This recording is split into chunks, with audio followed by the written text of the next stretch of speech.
오늘 주시는 하나님의 말씀은 창세기 41장입니다. 창세기 41장 46절부터 57절까지의 말씀을 함께 읽고 은혜 나누도록 하겠습니다.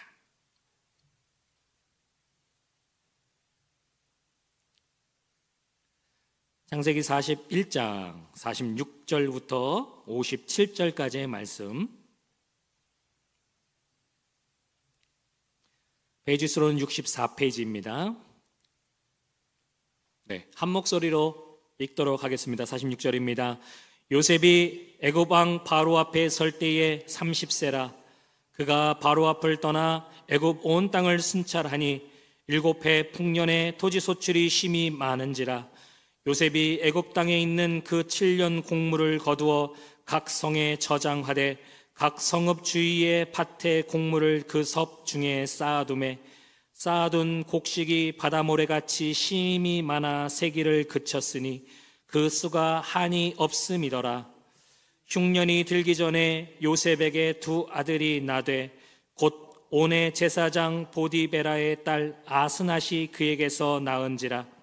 요셉이 그의 장남의 이름을 므낫세라 하였으니 하나님이 내게 내 모든 고난과 내 아버지의 온 집 일을 잊어버리게 하셨다 하미요. 차남의 이름을 에브라임이라 하였으니 하나님이 나를 내가 수고한 땅에서 번성하게 하셨다 함이었더라. 애굽 땅에 7해 풍년이 그치고 요셉의 말과 같이 7해 흉년이 들기 시작하매 각국에는 기근이 있으나 애굽 온 땅에는 먹을 것이 있더니 애굽 온 땅이 굶주림에 백성이 바로에게 부르짖어 양식을 구하는지라. 바로가 애굽 모든 백성에게 이르되 요셉에게 가서 그가 너희에게 이르는 대로 하라 하니라. 온 지면에 기근이 있음에 요셉이 모든 창고를 열고 애굽 백성에게 팔세 애굽 땅에 기근이 심하며 각국 백성도 양식을 사려고 애굽으로 들어와 요셉에게 이르렀으니 기근이 온 세상에 심함이었더라. 아멘. 아멘. 여러분, 제가 일전에 말씀드렸죠? 제가 하지 않는 거 두 가지가 있다고. 첫 번째가 뭐였죠? 졸음운전. 졸음운전하면은 안 됩니다. 그죠? 그리고 예배 시간에 졸면 돼요, 안 돼요? 안 돼요. 왜 그래요? 졸음운전하면 죽습니다. 그죠? 예배 시간에 졸면 어떻게 돼요? 내 영혼이 죽어요. 그래서 여러분, 절대로 예배 시간에 졸면 안 됩니다. 피곤하고 어저께 잠을 잘 못 자고, 물론 그럴 수 있어요. 그런데 여러분, 이 예배는 우리의 영혼이 깨워서 드리는 거거든요. 그래서 예배 시간에 조는 분은 반드시 또 졸아요. 그래서 여러분, 이건 영적 싸움이에요. 그래서 끝까지 버티셔야 돼요. 건디셔야 돼요. 제가 일어나셔도 된다고 그랬죠? 일어나셔서 나 절대 졸면 안 돼, 내 영혼이 죽어, 이런 마음으로 예배 시간에 절대 눈 감지 마시고 예배에 집중해서 하나님의 말씀을 들으시면, 믿음은 들음에서 납니다. 들으면 믿음이 생겨요. 믿음이 생기면 삶이 달라집니다. 할렐루야. 아멘. 그래서 오늘 예배 가운데 하나님께서 내 영혼을 살리시고 내가 소생케 되는 경험을 하셔야 돼요. 예배는 그런 자리입니다. 그러니까 오늘 예배 가운데 내가 드릴 수 있는 가장 좋은 것으로, 가장 귀하게 예배 드리시기를 주님의 이름으로 축원드립니다. 아멘. 여러분, 요셉의 인생을 보면 하나님께서 정말 기가 막힌 방법으로 그의 인생을 다루어 가십니다. 부잣집의 아들로 태어나가지고 정말 행복한 인생을 살았어요. 그러다가 느닷없이 17살에 세상에 다른 나라 종으로 팔려갑니다. 그곳에서 그래도 좀 편안하게 살면 모르겠는데 그곳에서도 온갖 고난과 고초를 겪습니다. 우리가 요셉이라고 하는 그런 이 사람의 삶을 보면 정말 기가 막힌 인생을 살아요. 근데 오늘의 말씀은 무슨 내용이냐면, 요셉이 그 고생 끝에 정말 극적으로 모든 것이 회복되어지는 클라이막스의 그런 시간들을 우리가 지금 말씀으로 보고 있습니다. 근데 그 요셉을 왜 우리가 주목해서 바라봐야 하냐면, 요셉은 그리스도의 예표이기 때문에 그렇습니다. 예수님의 예표이기 때문에 우리가 요셉의 인생을 주목해 볼 필요가 있는 겁니다. 요셉을 통해서 우리는 예수님을 볼 수 있는 거예요. 아, 예수님이 저러신 분이구나. 요셉의 삶을 통해서 예수님께서 앞으로 이렇게 사시겠구나 라고 하는 것을 우리가 알 수 있기 때문에 요셉의 인생을 주목해서 볼 필요가 있습니다. 그런데 오늘 요셉의 인생의 클라이막스 부분이라고 할 수 있는 7년의 풍년과 7년의 흉년을 예고하고 실제로 바로가 무슨 생각이었는지 그에게 모든 정권을 맡겨서 풍년의 7년해와 흉년의 7년해를 맞이하도록 하는 그때가 오늘 말씀 가운데 나오게 됩니다. 여러분, 이 성경에 보이는 이 7년의 풍년과 7년의 흉년이 그냥 우연인 것 같아도 7년이라고 하는 것은, 이 7이라고 하는 숫자는 성경에서는 하나님의 숫자, 완전한 숫자입니다. 하나님께서 이 모든 우주를 창조하시고 모든 것을 다스리시는 것까지 완성하시기까지 걸린 시간이 7일이에요. 그렇죠? 여리고성을 항납하고 7일 동안 돌고 마지막에 7바퀴를 돌게 하시는 것도 우연이 아닙니다. 또 계시록에 보면 7 촛대와 7 인과 7 대접에 대한 이야기가 나와요. 7이라고 하는 숫자는 하나님의 숫자입니다. 하나님께서 개입하셨다라고 하는 숫자예요. 이 얘기는 7년의 풍년과 7년의 흉년이라는 뜻은 하나님께서 주관하시고 하나님께서 계획하신 것이다 라고 하는 것을 오늘 우리에게 보여주고 있는 숫자인 겁니다. 그러니까 7년의 흉년이라고 하는 것은 완전히 하나님이 주신 7년간의 풍년이다. 반대로 7년의 흉년은 하나님이 계획하신 완전한 흉년의 시간이다 라고 하는 것을 우리가 기억해야 되는 거예요. 자, 그렇다면 오늘 이 말씀에 나오는 7년간의 흉년과 풍년, 이것은 하나님의 개입하심이라고 말씀을 드렸는데 우리 인생에도 이 풍년과 흉년의 때가 있습니다. 모든 것이 풍성할 때가 있지만 모든 것이 모자랄 때가 있어요. 그래서 오늘 저는 이 말씀을 통하여서 풍년의 때에는 하나님의 어떤 뜻이 있으시고 또 흉년의 때에는 하나님의 어떤 뜻이 있는지를 여러분과 함께 나누려고 합니다. 첫 번째로 우리는 7년의 흉년의 때를 먼저 살펴보고자 합니다. 부디 바라기는 하나님께서 여러분들에게 이 풍년의 때를 허락해 주시기를 소망합니다. 여러분에게 모자람도 없고 부족함도 없고 결핍도 없는 이 풍년의 때가 있기를 주님의 이름으로 축원드립니다. 아멘.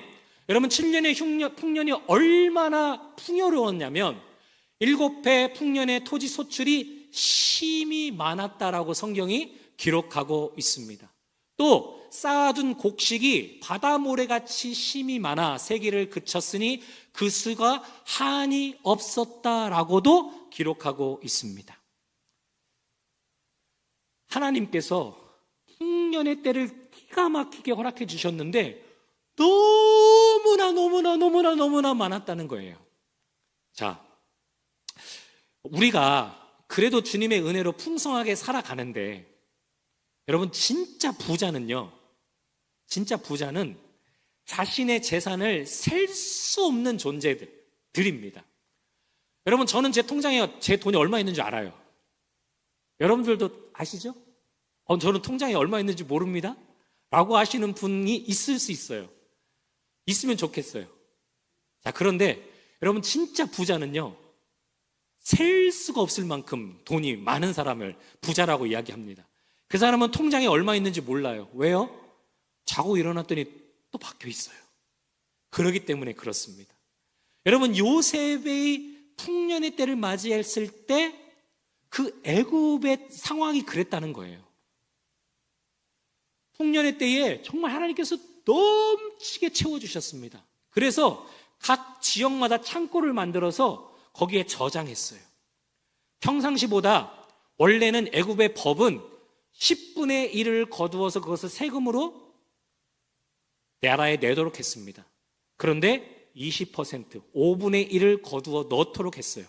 근데 해가 거듭될수록 창고에다 넣는데 창고가 터지는 거예요. 넘치는 거예요. 그래서 이제 그 세는 사람들이 요셉에게 찾아와서 이렇게 얘기합니다. 총리님, 저희가 창고를 짓고 또 짓고 증축을 하고 또 증축을 하고 계속 창고에 넣었는데 이제는 도저히 넣을 데가 없습니다. 셀 수가 없습니다.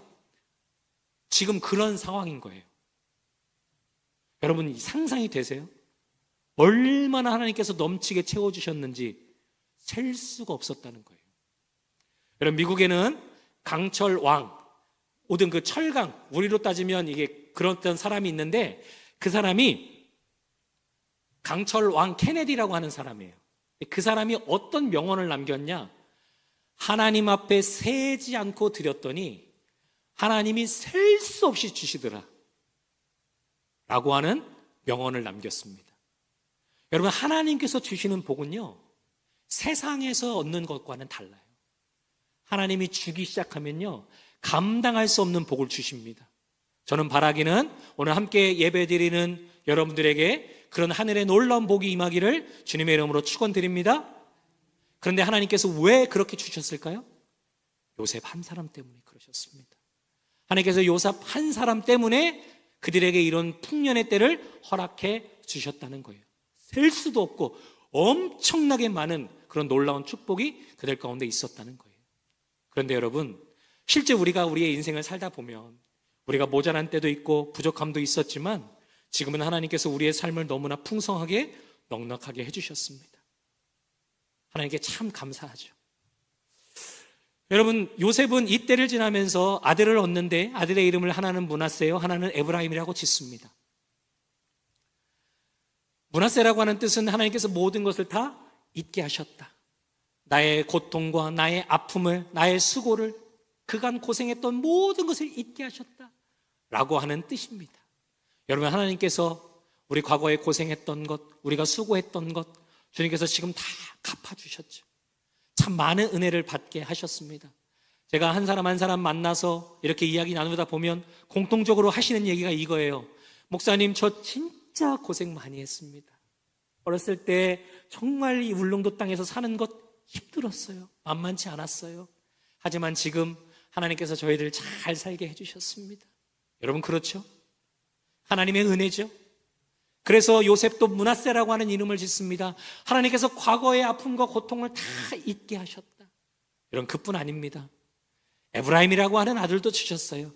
에브라임이라고 하는 아들의 이름은 번성함, 열매 맺음이라고 하는 뜻이에요.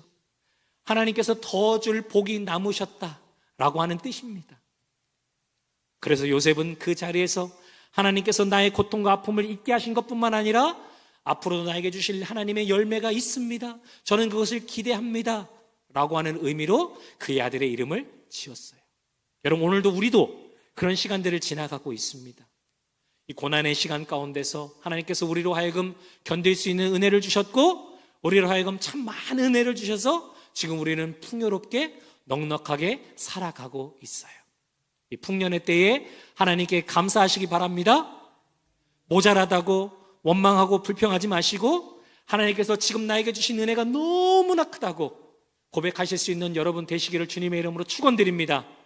우리 이렇게 다 같이 한번 이야기해 볼까요? 하나님, 너무너무 감사합니다. 주님 때문에 풍성합니다.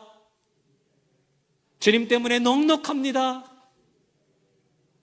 주님 때문에 모자람이 없습니다. 여러분, 이런 고백을 날마다 해드리는 여러분 되시길 주님의 이름으로 축원드립니다. 근데 우리가 이런 풍년의 때를 지날 때도 해야 될 일이 있어요. 오늘 요셉의 이야기를 보면 두 가지가 나옵니다. 첫 번째가 뭐냐면 충년의 때에 저축하는 것, 두 번째는 흉년을 잘 준비하는 것입니다. 여러분, 싱가포르라고 하는 나라는 국가에 예비비가 있다고 합니다. 전 세계적인 어려움이 처했을 때 그 예비비를 국가의 예산으로 선용하는 거죠. 그래서 위기의 때를 그걸로 잘 극복한다고 합니다. 지난 코로나 팬데믹 때도 다른 나라들은 국가의 부채가 늘어나는데 싱가포르는 그들까지 지금까지 모아놨던 예비비로 그 일을 잘 충당했어요. 그래서 다른 나라보다 더욱더 수월하게 그 시간들을 보낼 수 있었다고 합니다. 우리가 잘 알고 있는 마이크로소프트의 빌 게이츠라고 하는 사람 아시죠? 네, 우리 모르긴 몰라도 저 사람 부자인 건 알잖아요. 그렇죠? 저 사람이 저렇게 잘 된 것, 그 중에 하나가 어렸을 때부터 초창기부터 지켜왔던 원칙이 하나 있는데 그게 뭐냐면 1년을 아무런 수입이 없어도 모든 사람의 월급을 주고 회사를 운영하기에 부족함이 없는 기금을 항상 마련해 놓는다 라고 하는 원칙을 지켰다는 거예요. 그래서 이 회사는 아무리 어려워도 1년 동안 지키고 버틸 수 있는 자금이 지금도 있다는 거예요. 그것 때문에 위기가 있어서 다른 회사들은 넘어질 때마다 그 위기를 극복할 수 있었다는 겁니다. 자, 오늘의 말씀을 보시면 요셉은 풍년의 때에 미래를 준비하는 사람이었습니다. 원래는 10분의 1만 거두는 건데 20%, 그래서 5분의 1을 걷도록 했고 그것으로 나머지 7년의 흉년을 지날 수 있도록 했습니다. 저축했다는 거죠. 여러분, 제가 강단에서 여러분 씀씀이 줄이시고 농협에다 수협에다 더 많이 저축하세요, 제가 이 말씀을 드리고 싶겠습니까? 저축은 알아서 잘하고 계실 거고 노후 준비도 알아서 잘 하실 거고, 제 관심은 뭐냐면 과연 여러분들이 여러분의 영적 삶을 위해서 이제 곧 가게 될 하나님 나라 천국을 위해서 과연 이 풍요로울 때에 영적인 준비를 하고 계시냐는 거예요. 저축을 하고 계시냐는 거예요. 여러분, 사람은 참 신기합니다. 평안하고 내 안에 안정되고 모든 게 다 풍요롭잖아요. 그러면 기도하지 않습니다. 이것이 참 안타까운 거예요. 인간의 연약함입니다. 인간은요, 평안하면 절대 하나님 찾지 않아요. 인간은요, 몸이 아프지 않으면 하나님께 기도하지 않습니다. 그런 의미에서 때로는 우리가 아프고 때로는 물질의 어려움이 있고 때로는 관계에서 어려움이 있는 것이 우리에게는 축복인 거예요. 사람은 그런 존재입니다. 여러분, 우리가 살고 있는 세상이 얼마나 좋은 세상인 줄 아세요? 저는 어떤 면에서 좋은 세상이라고 생각하냐면 예수님 없이 살기에 너무너무 좋은 세상이에요. 여러분, 예수님 없이 얼마나 좋은 세상인지 몰라요. 예수님이 없어도요, 모자라지 않습니다. 부족하지 않습니다. 결핍하지 않아요. 그렇기 때문에 우리는 예수님을 찾지 않습니다. 그런데 오늘 말씀을 보면 요셉은 풍요로울 때, 넉넉할 때, 모든 것이 다 풍성했을 때 미래를 준비하는 사람이었어요. 여러분, 우리의 인생에는요, 풍년만 있을 수가 없습니다. 흉년의 때가 찾아왔을 때 우리가 평안할 때 저축해 놓았던 그 힘으로 그 고난의 때를, 흉년의 때를 버티고 견딜 수 있는 겁니다. 그래서 여러분의 인생이 평안하다면 여러분 주님 앞에 나와서 더 많이 기도하셔야 되는 거예요. 그뿐 아닙니다. 하나님께 더 뜨겁게 예배 드리셔야 됩니다. 그뿐 아닙니다. 더 뜨겁게 여러분이 하나님께서 우리에게 주신 물질을 가지고 하나님을 섬기고 주변의 사람들을 돌아보셔야 합니다. 그럴 때 우리가 그것을 차곡차곡 하나님 나라에 저축해 놓고 쌓아 놓았을 때 그것이 우리의 힘이 되어서, 그것이 우리의 맷집이 되어서 여러분 고난의 때에, 흉년의 때가 찾아왔을 때 그것을 넉넉히 견딜 수 있게 되는 것입니다. 사랑하는 성도 여러분, 하나님께 우리가 지금 평안하다면, 하나님 내가 참 평안합니다, 정말 너무너무 행복합니다 라고 여러분 고백하실 수 있다면, 이럴 때 더 하나님 앞에 나와서 기도하고 하나님 앞에 더 뜨겁게 예배드리시고 내게 주신 물질을 하나님을 위해서 더 쓰겠습니다 라고 하는 그런 결심과 각오로 하나님 앞에 나오시는 여러분들 되시기를 주님의 이름으로 축원드립니다. 세상의 회사들도, 세상의 나라들도 위기의 때를 준비합니다. 사탄은 우는 사자처럼 삼킬자를 두루 찾아다니면서 우리의 연약함을 공격합니다. 우리가 언제 그들의 공격을 받아서 넘어지고 쓰러질지 모릅니다. 여러분, 평안할 때 틈이 생깁니다. 그럴 때 사탄은 우리를 시시탐탐 노립니다. 여러분, 이때를 잘 준비하여서 어려움의 시기를 잘 극복해야 하겠습니다. 그런가 하면 흉년의 때에 하나님께서 우리가 어떻게 해야 하는지에 대한 교훈을 주고 계십니다. 여러분, 흉년의 때가 얼마나 심했는지 그 흉년에 대한 기록들이 나오게 됩니다. 애굽 땅에 있었던 흉년의 시간, 그 시간이 너무너무 심함으로 이전의 풍년을 이 땅에서 기억하지 못하게 되리라 라고 합니다. 잘 나갔던 적이 있었는데 그 장을 나갔던 때를 기억하지 못할 정도로 흉년이 심하다는 거예요. 여러분 45장 6절 말씀은 어떻게 기록하냐면 이 땅에 2년의 시간이 지났어요. 흉년의 시간이 지났는데 요셉이 그의 형제들에게 이렇게 얘기합니다. 아직 5년의 시간이 남았습니다. 그런데 밭갈이도 못하고 수수도 못할 겁니다. 라고 이야기합니다. 그 나일강 삼각주가 완전히 말라붙어서 콘크리트 바닥처럼 딱딱해지는 그 시간이 5년이나 남았다는 거예요. 여러분 사람들이요 자신의 이 흉년의 시간들을 보내면서 모든 것을 갖다 팝니다. 내다 팔아요. 근데 심지어 먹고 살려고 이제는 나중에는 자신의 몸을 담보로 합니다. 아니 얼마나 흉년이 심했으면 그 풍요로운 때가 있었는데 그 모든 걸 다 털어먹고도 도저히 살 수가 없어서 나 그냥 목숨만 살려주십시오라고 하는 시점까지 이르렀다는 거예요. 흉년의 때가 그렇게 심했다는 겁니다. 그런데 여러분 흉년의 때를 보시면 성경에는 하나님의 간섭하심과 일하심의 때가 바로 흉년의 때라는 것을 우리가 기억할 수 있게 됩니다. 풍요로운 시간을 지나서 흉년의 때가 우리에게 찾아올 수가 있습니다. 그런 아픔의 시간이 찾아올 수가 있습니다. 그런데 그럴 때가 하나님 만날 때임을 기억하시기를 주님의 이름으로 축원드립니다. 혹 여러분들 흉년의 시간들을 지나가고 있다면 결핍이 있고 모자람이 있고 자꾸 무언가가 안 되고 막히고 답답한 시간들이 혹시 있으시다면 하나님이 이 일을 통해서 나 만나주시기 원하시는구나. 이 일을 통해서 하나님께서 하나님의 놀라우심을 경험케 하시려고 하는구나라고 생각하실 수 있게 되시기를 바랍니다. 저희 가정에도 어려움이 참 많이 있었습니다. 근데 그럴 때마다 저희는 그런 아픔과 어려움이 있었지만 하나님의 일하심을 경험할 수 있는 참 좋은 때였습니다. 그래서 저는 어려움이 있어도 두렵지가 않습니다. 왜냐하면 그때마다 하나님이 함께 하셨다라고 하는 경험이 저에게 있기 때문에 그렇습니다. 여러분 인생에 있어서 좋은 때만 있지는 않습니다. 어려움의 때가 우리에게 찾아옵니다. 그러면 그때에 하나님께서 분명히 만나주시고 그때에 하나님의 일하심을 우리로 하여금 보게 하실 겁니다. 그래서 여러분 우리가 그 시간들을 잘 보내야 합니다. 저는 말씀을 준비하면서 참 안타까운 부분들이 있었어요. 그게 뭐냐면 아니 요셉은 이 흉년의 때를 너무너무나 잘 준비했는데 왜 흉년이 있을 것을 알았고 풍년이 있을 것도 알았는데 왜 백성들은 이 흉년의 때를 제대로 지나지 못했을까? 그들의 이유가 뭘까? 왜 그들은 흉년을 이 요셉처럼 준비하지 못했을까라고 하는 생각이 저에게 들었어요. 그래서 제가 내린 결론은 두 가지입니다. 그들은 흉년에 대해서 잘못 생각했던 거예요. 그게 두 가지입니다.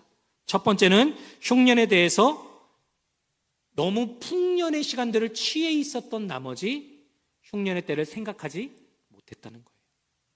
또 하나는 그 흉년에 대해서 과소평가했다는 겁니다.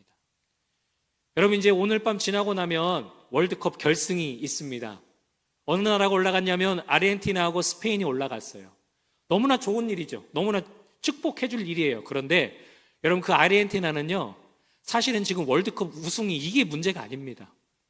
지금 이 아르헨티나라고 나라는 10번째 국가 부도를 앞두고 있어요. IMF, 우리도 알죠 IMF에서 가장 많은 돈을 빌린 나라가 바로 아르헨티나입니다. 근데요 아르헨티나가 굉장히 잘 살았던 나라예요. 1900년도 초만 해도요 우리나라에 가마 끌고 다니고 그거 리어카 끌고 다니는데 여긴 지하철이 놓여졌던 나라예요. 엄청나게 부강했던 나라. 그때만 해도 전 세계 5대 강국에 들었던 나라입니다. 그런데 지금은 아주 가난한 나라, 빈민, 극에 가라는 이 어려움이 있는 나라로 손꼽히고 있어요. 왜 그랬을까요? 여러분 부했을 때 그것에 취해 있었어요. 돈이 많으니까 여러분 많은 사람들에게 혜택을 주었습니다. 복지를 남발했어요. 국가의 돈, 부채는 많아지는데 국민들은 이것도 저것도 공짜 하는 시간들이 아주 오랫동안 지나갔어요. 풍요로울 때 그것을 저축하고 미래를 위해서 투자하지 않은 결과 그렇게 된 것입니다. 여러분, 애플이라고 하는 회사가 있죠. 여러분, 아이폰을 만들고 혁신을 주도했던 그런 기업이었습니다. 그런데 지금 기업이 위기의 상황 가운데 처했어요. 왜 그랬냐면 그들이 항상 선도하고 우리가 기술이 1등이고 항상 모든 것을 주도한다고 생각했는데 그렇지 못한 거예요. 더 많은 혁신과 더 많은 기술을 개발한 회사들이 생기기 시작했습니다. 그리고 지금 애플은 그것을 쫓아가는데 급급해요. 모든 것들이 지금 멈춰져 버렸어요. 그래서 지금 이 회사는 그저 폰이나 만드는 회사쯤으로 전락해 버리고 말 위기에 처해져 있습니다. 이들이 왜 그랬느냐? 그것이 영원할 줄 알았고, 자신들이 가지고 있는 것, 그것이 영원할 줄 알았고, 그리고 위기가 와도 충분히 버티고 견딜 수 있다고 착각했기 때문에 그렇습니다. 여러분, 우리에게 흉년이 찾아올 수 있어요. 어려움이 찾아올 수 있습니다. 그런데 그럴 때 우리가 그것을 준비하지 않고요, 이때에 그냥 평안하니까 좋다, 이대로 그냥 오래 지속되면 좋겠다 라고 하는 마음으로 그냥 그 시간들을 지나가잖아요. 그럼 그 위기가 우리를 집어삼킬 수 있다는 거예요. 하다가 넘어갈 수 있다는 겁니다. 오늘의 말씀을 통해서 저는 이런 교훈을 삼습니다. 우리는 평온할 때든지 위기의 때이든지 항상 깨어서 준비된, 예비된 하나님의 사람들이 되어야 한다는 겁니다. 실제로 위기는 언제든지 찾아올 수 있고요, 우리 어려움은 언제든지 찾아올 수 있어요. 그런데 준비되지 않으면, 그것을 예비된 사람이 아니라면 그것들로 인해서 더 큰 어려움과 고난의 시간들을 겪을 수 있다는 겁니다. 세상의 나라들과 세상의 기업들도 그 시대를 잘 준비하지 못하고 깨어있지 않고 트렌드를 놓쳐버리니까, 한번 놓쳐버리니까 다시 그 정상의 자리를 찾는데 너무나 많은 시간과 에너지를 들여야 합니다. 우리 하나님을 믿는 사람들도 마찬가지입니다. 우리의 영이 늘 깨어있어서 풍년의 때에는 풍년의 때대로, 흉년의 때에는 흉년의 때대로 준비되어 있지 않다면 우리는 언제든지 넘어질 수도 있고요, 쓰러져 일어나지 못할 수도 있습니다. 그래서 오늘의 말씀이 우리에게 주시는 큰 교훈이 있는 겁니다. 오늘의 말씀을 마무리하겠습니다. 여러분, 흉년의 때도 찾아옵니다. 풍년의 때에도 찾아옵니다. 그럴 때마다 우리는 이 요셉이 했던 이 모습을 통하여서 잘 준비된 사람이 되어야 합니다. 풍년의 때에는 풍년 자체에 취해 있지 말고 미래를 준비할 수 있는 사람들이 되어야 합니다. 언제든지 내가 공격당할 수 있고 나에게 영적인 위기가 찾아올 수 있다. 그래서 이 평화로울 때 순풍에 더 앞으로 나아가고 더 기도하고 이때에 더 물질을 아껴서 하나님을 위해서 쓰고 더 주님께 헌신한 자들로 그 시간들을 보낼 수 있어야 합니다. 또한 위기의 순간 가운데서는 위기의 순간이 찾아올 수 있다라고 하는 것, 내가 깨어있지 않으면, 준비되어 있지 않으면 언제든지 내가 넘어질 수 있다라고 하는 사실들을 기억하고 그때를 다시 하나님과 함께 잘 극복해 낼 수 있어야 하겠습니다. 여러분, 그런 어려움이 있었지만, 그런 문제가 있었지만, 각국에 흉년이 있었음에도 불구하고 애굽으로 갔던 사람들은 살았습니다. 왜 그랬냐면 그것을 철저하게 준비하고 잘 예비할 그런 요셉이 있었기 때문에 그렇습니다. 풍년의 때에도 흉년의 때에도 우리와 함께 하실 예수님이 계시기 때문에 우리는 예수님과 함께, 그분과 함께 살아간다면 얼마든지 이 삶 가운데서, 그런 어려움 가운데도 불구하고 하나님의 도우심으로 나아갈 수 있고, 풍요로움 가운데서도 더 하나님의 은혜를 감사하며 주님께 찬양과 경배를 올려드리는 그런 삶을 살아갈 수 있게 되는 겁니다. 저는 그 예수님을 우리로 하여금 요셉이 보게 한다고 봅니다. 우리가 예수님을 바라보고 인생 가운데서 나를 도우실 수 있는 분, 나를 어려움 가운데서 건지실 수 있는 분, 예수님께 가면 산다, 예수님과 함께라면 충분하다, 그런 마음과 믿음을 가지고 사실 수 있는 여러분들이 되셨으면 좋겠습니다. 저는 여러분들이 어떤 인생을 살고 계신지 잘 모릅니다. 그러나 우리 인생에는 그것이 반복된다라고 하는 것. 그럴 때에도 오늘의 이 말씀을 기억하셔서 그때에 맞게 아름다운 신앙생활로 또 우리가 마땅히 드려야 할 것들을 하나님께 드림으로써 이 삶을 하나님과 더불어 온전하게 승리하며 살아가시는 여러분들 되셨으면 좋겠습니다. 그런 풍성한 은혜가 우리 도동교회와 함께 예배드리는 여러분들이 있기를 주님의 이름으로 축원드립니다.